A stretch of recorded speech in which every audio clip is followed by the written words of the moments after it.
What's up mga Meng? So for today's video nga atin ng Halloween party ang anakis namin. Kaya ginising ko na siya para makapagpahinga yung mata bago siya maligo. I love you baby. Nag-asikaso na nga din ng mami din ng maaga. Bali magluluto nga lang siya ng embutido at hotdog para sa aming almusal. Sinimula na nga ng mami din lutuin tong hotdog at embutido nang makakain na nga raw kami. Dahil napakabilis nga na ng oras, kaya kailangan mabilis ang kilos lang. Ika nga, time is gold. Gold is time, charing. At after nga magluto ng mami din, ay kumain na nga agad kami. At baka malate na nga tong si Lucas sa kanilang Halloween party. After nga maliguan ni Lucas, ay binihisan na nga agad siya ng costume niya na Superman. Hindi na nga namin siya binila ng bago niyang costume. Bali itong costume nga niya na to, ay binili pa namin ng birthday niya nung June. Abay syempre, kung may magagamit pa naman, eh hindi naman kailangan bumili ng bago. Mahalaga, importante, charing.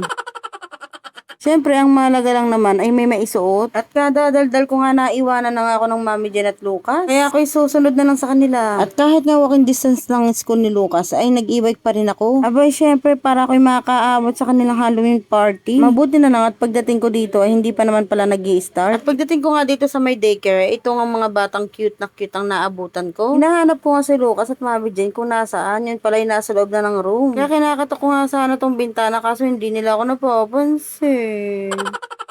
At akala ko nga, hindi talaga ako mapapansin itong anakis ko. Pumasok na nga lang din ako sa loob para mabidyohan ko si Lucas ang maayos. Aba, syempre, kailangan namin suporta ng anakis namin, lalo na't first time lang niya sumali sa Halloween party. At medyo nalungkot nga tong anakis namin nung nagpapalam na nga kami, nalalabas na kami. At tinuturo nga niya yung bintana, ibig sabihin niya, dun lang daw ako mag-stay. Eh, akala kasi namin nilalabas kami, yung pala, pwede naman pala mag-stay ang mga parents sa loob. Basta daw may mga kaganapan, ay pwede naman daw mag-stay ang parents sa loob ng room. At napansin ko nga tong bata batuta na to, may nakataga pa nga kuno sa kanyang ulo. Inayos na nga ni teacher yung mga boys at magpi-picture taking nga daw muna bago mag-start yung party. Kaso mo nga naman, ilang beses niya nang inayos tong mga boys na to. Eh, kalikot-likot. Mabuti na nga lang tong anakis ko, napakabait, pangiti-ngiti lang sa isang gedli. Napaka-babe naman talaga ng anakis ko. Abay, pagpatuloy mo lang yung pagiging babe mo hanggang paglaki mo sana. Nakakatuwa nga tong si teacher, mabuti na nga lang at napakahaba ng kanyang pasensya. Tagal-tagal na kasi niyang inaayos yung mga boys, hindi pa rin maayos-ayos. Sa wakas nga ay na-picture na rin sila. At itong mga girls naman ang sunod nilang pinicturan. Siyempre, yung mga supportive mommy, ayun, at nagpipicture sa harap. At nag-start na nga ang party. Ang problema naman ay biglang inoyot tong anakis namin. Pinagsasayo sila ni teacher, bigla namang tinoyo tong bata na to. Yun pala naman, nung tinanong namin kung bakit siya biglang tinoyo, eh nababangga-bangga daw kasi siya. Eh naman talaga. Inuuto na nga ng mami Jen para sumali siya sa mga classmates niya. Kaso,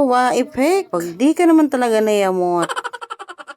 At after nga ng pasayaw, eh may pa-games naman, mabuti na lang at nawala na yung oyot na itong anakis namin. Kahirap naman kasi ng bigla-bigla na lang tinutoyo. Manang-mana sa pinagmanahan. Diba ka talaga, Lucas? Ikaw na talaga. Ready na, ready na. Okay, ready.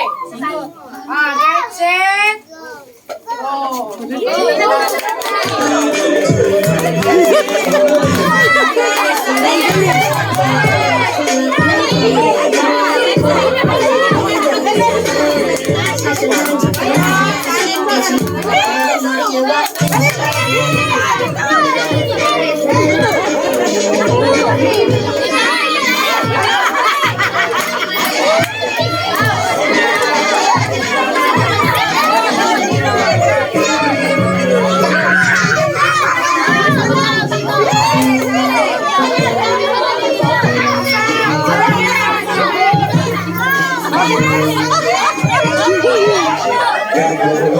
Tuwang-tuwa ako sa mga bata na rin. Parang gusto na nga namin agawin yung mga cup na hawak nila at kami na nga lang maglaro.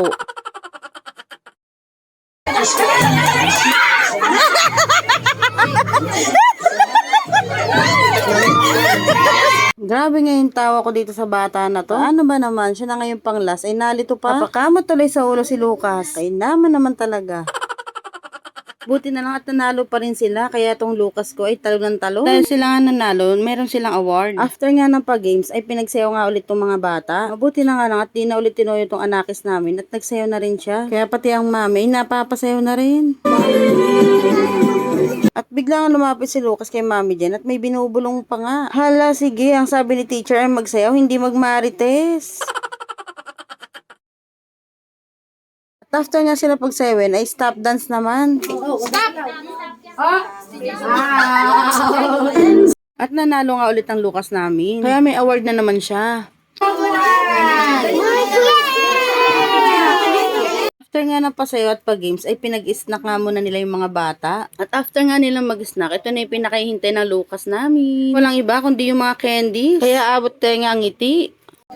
Tingin? At natapos na nga ang Halloween party nila, kaya uwian na. Yun lang naman. Salamat sa panonood. Please follow for more videos. And bye! Thank you!